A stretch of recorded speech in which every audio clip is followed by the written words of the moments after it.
আসসালামু আলাইকুম। এখন দেখবেন সংবাদ শিরোনাম। পোস্টারে নিষেধাজ্ঞা রেখেই নির্বাচনী আচরণবিধির গেজেট প্রকাশ। 6 মাসের সাজাসহ থাকছে জরিমানার বিধান, বাতিল করা যাবে প্রার্থিতাও।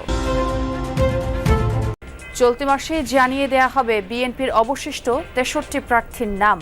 আসন সমঝোতা ঝুলে যাওয়ায় এই সিদ্ধান্ত, ঘোষিত কয়েকটিতে পরিবর্তনেরও আভাস। রাতে রাজধানীর একাধিক স্থানে গাড়িতে অগ্নিসংযোগ, এনসিপি কার্যালয়ের সামনে ককটেল বিস্ফোরণ, সন্দেহভাজন 2 জনকে পুলিশের সোপর্দ। চুয়াডাঙ্গায় স্বামীর চিকিৎসা খরচ জোগাতে নবজাতককে বিক্রির অভিযোগ নিয়ে আলোড়ন, লেনদেনের কথা অস্বীকার শিশুর দায়িত্ব নেওয়া পরিবারের। রাখের উপবাস ঘিরে লোকনাথ আশ্রমে ভিন্ন আবহ, নানা আচার আয়োজনে কার্তিক ব্রত পালন করছেন ভক্ত অনুসারীরা। সিলেটে সকাল 9:30টায় প্রথম টেস্টে আয়ারল্যান্ডের বিপক্ষে মাঠে নামবে বাংলাদেশ। স্পোর্টিং উইকেটে ভালো রানের আশা অধিনায়ক শান্তর। এতক্ষণ শুনছিলেন সংবাদ শিরোনাম, এখন দেখবেন বিস্তারিত।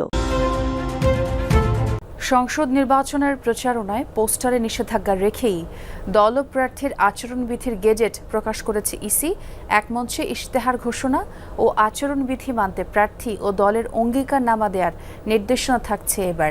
সোমবার রাতে ত্রয়োদশ জাতীয় নির্বাচনকে সামনে রেখে রাজনৈতিক দল ও প্রার্থীর আচরণবিধিমালা 2025 জারি করেছে নির্বাচন কমিশন।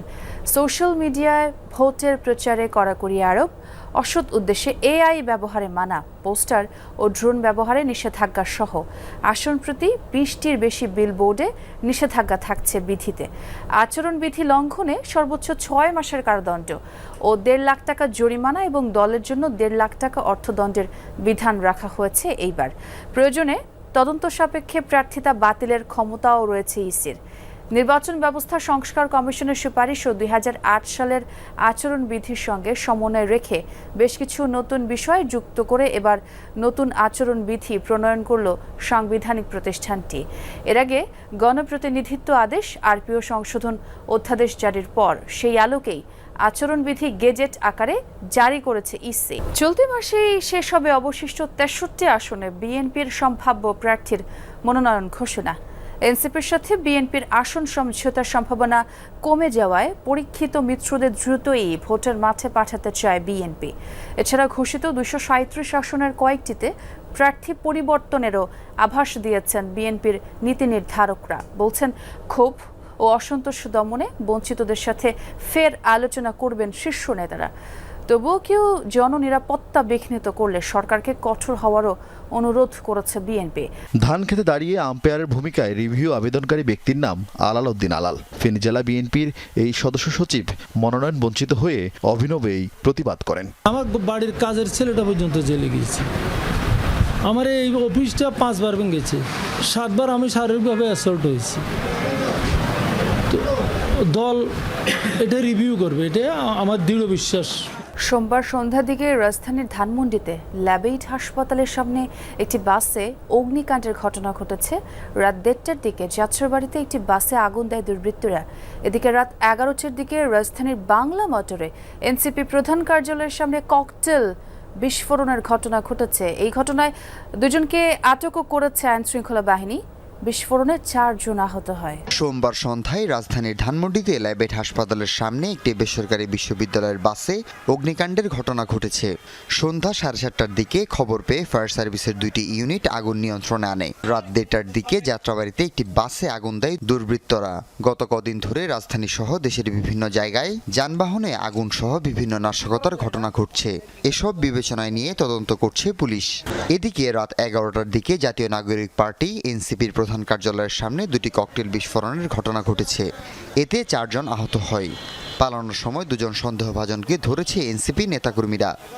আমি কোনো কিছু বুঝে ওঠার আগেই এমন বিকট সাউন্ড হয়েছে, আর এর বাইরে আমি কোনো কিছু বলতে পারি না। আমি ধারণা করছি এগুলা আওয়ামী লীগই হবে, তাদের সন্ত্রাসী বা তাদের যারা আছে, যারা আবার বাংলাদেশের পরিস্থিতিকে অস্থিতিশীল করার চেষ্টা করছে, সেই চক্রটি আবারও প্রথম টার্গেট হিসাবে আমরা দেখেছি গণ অভ্যুত্থানের পর থেকে বিভিন্ন জায়গায় তারা এনসিপির নেতাকর্মীদেরকে টার্গেট করেছে। স্বামীর চিকিৎসা খরচ জোগাতে এক নবজাতককে আরেক দম্পতির হাতে তুলে দেওয়ার অভিযোগ উঠেছে চুয়াডাঙ্গায়। অনেকটা গোপনে শিশুকন্যার পরিচয় বদল হলেও বিনিময়ে লেনদেন নিয়ে উঠেছে অভিযোগ।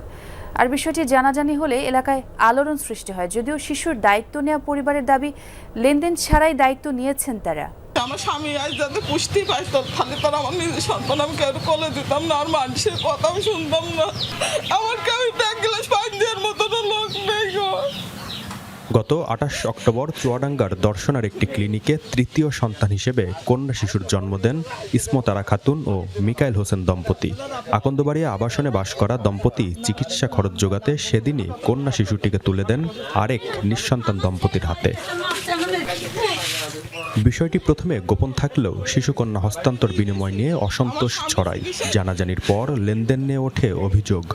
আমার স্বামীর জন্য আমার সব কিছু, আমার তো কিনা ক্ষমতা নেই, অত টাকা দামের ওষুধ আমি কি দিই খাবো ভাই? এটা বলছে না আমরা আর পারবো না দিতে, আমার চলাটা মতন কই দেয়, তো আমি ওই সন্তান ওদের কাছ থেকে নেবো না। যদি না কই দেয় তাহলে আমার সন্তান আমার আপনারা সবাই মিলে আমার সন্তান আমার বুকে ফিরিয়ে দেন। প্রতিবেশীরা বলছেন, স্বামীর চিকিৎসা খরচ ও অস্ত্রোপচারের ব্যয় মেটাতে তৃতীয় কন্যা সন্তানকে অন্যের হাতে তুলে দিতে বাধ্য হয়েছে দরিদ্র পরিবারটি। তবে দায়িত্ব নেওয়া পরিবারটির দাবি, কোনো লেনদেনের প্রসঙ্গ ছিল না, বিনা দাবিতেই হস্তান্তর হয়েছে। সম্পন্ন হয়েছে এফিডেভিটও।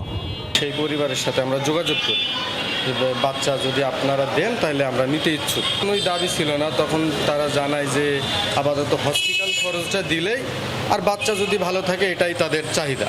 যত সরকারি কার্যক্রম থাকে ওইটা কমপ্লিট করার পরে আমরা বাচ্চাটা নিচ্ছি। ধূপের ধোঁয়া যতদূর পর্যন্ত ছড়িয়ে পড়ে তত দূর পর্যন্ত রোগ শোক থেকে মুক্তি মেলে, এমন বিশ্বাস থেকে ব্রত পালন করে আসছেন লোকনাথ ভক্তরা।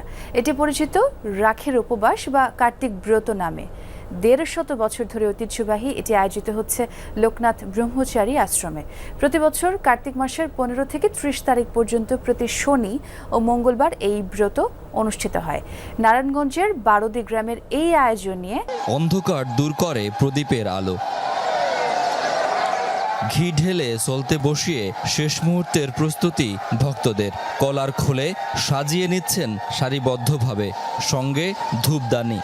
প্রার্থনার সরঞ্জাম নিয়ে লোকনাথ ব্রহ্মচারীর আসন মন্দির ঘিরে চারপাশে সারিবদ্ধভাবে বসেন ভক্তরা।